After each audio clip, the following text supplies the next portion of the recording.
GO number 746, GO number 747. ఒకసారి first అది చూడండి, ఒకసారి ఫస్ట్ ఆ జీవోని చూడాలి. ఫస్ట్ మీ అందరికీ కూడా ఎడ్యుకేట్ కావాలి. అసలు ఆ జీవోలు ఇచ్చింది ఎవరు? రాజశేఖర రెడ్డి గారు ఇచ్చినారు. ఆ జీవోలు ఏంటి? టీటీడీని 7 కొండలుగా గుర్తించింది రాజశేఖర రెడ్డి గారు నాన్న. టీటీడీ పరిధిని 350 కిలోమీటర్లకు పెంచింది నాయన.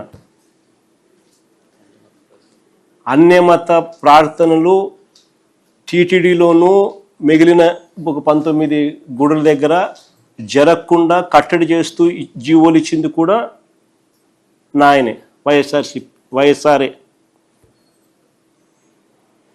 చంద్రబాబు నాయుడు గారు అప్పట్లో బీజేపీతో లేడు. ముస్లిం ఓట్స్తో పనిపడింది, క్రిస్టియన్ ఓట్స్తో పనిపడింది. అప్పుడు ఇదే చంద్రబాబు నాయుడు గారు ఏమన్నా 2009లో 746 జీవో 747 జీవో వైఎస్ఆర్ గారు ఇచ్చినారు,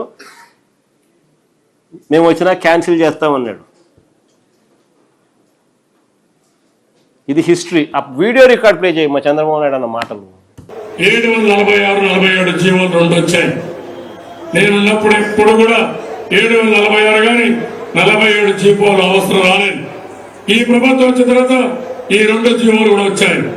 ఈ 2 జీవోలు అంటే పెట్టుకుని అధికారులు, పోలీసులు క్రిస్టియన్స్ యొక్క ఫాదర్స్ పైన, రెవరెన్స్ పైన, పాస్టర్స్ పైన ఎక్కడికక్కడ దాడులు చేస్తున్నారు. తెలుగుదేశం పార్టీ దీనికి వ్యతిరేకంగా ఉంటాం. రేపు అధికారంకి వస్తానే ఈ 2 జీవోలు కూడా తీసేస్తామని చెప్పి కూడా నేను మీ అందరికి హామీ ఇస్తున్నాను. 2009లో చంద్రబాబు నాయుడు అన్న మాటలు. జీవో నెంబర్ 746, జీవో నెంబర్ 747 మీ అందరికీ తెలుసుకోవాలి. ఏ రకంగా చంద్రబాబు నాయుడు గారు ఏ పార్టీతో, ఒక పార్టీతో ఉంటే ఆ పార్టీ పాట పాడతాడు.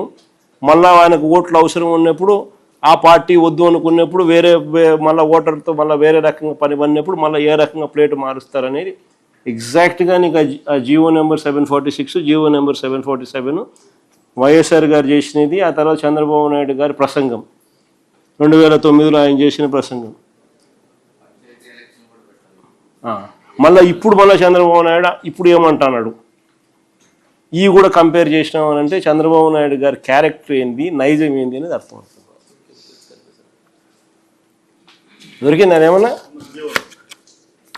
అది జీవో నెంబర్ 746 అందరికీ పనిచేసేయండి. మా అందరికీ జీవో నెంబర్ 746 బాగా అందరూ చదవండి. అంటే ఏమైనా ఉందా?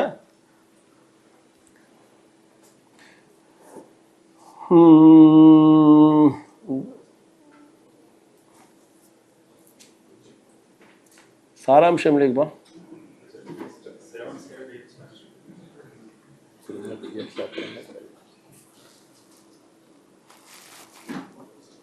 సరే ముందు పోయికి బామ్మా.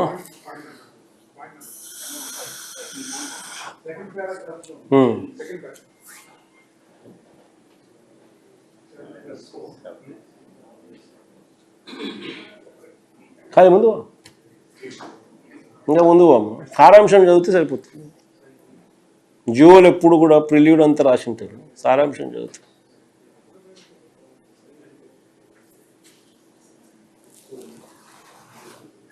అదే టీటీడీ గురించి పూర్తిగా బ్యాక్గ్రౌండ్ అంతా రాస్తూ, దాని విశిష్టత, దాని గురించి అంతా కూడా చెప్తూ, 7 కొండలు అన్నది డిఫైన్ చేస్తూ జీవో ఇచ్చింది.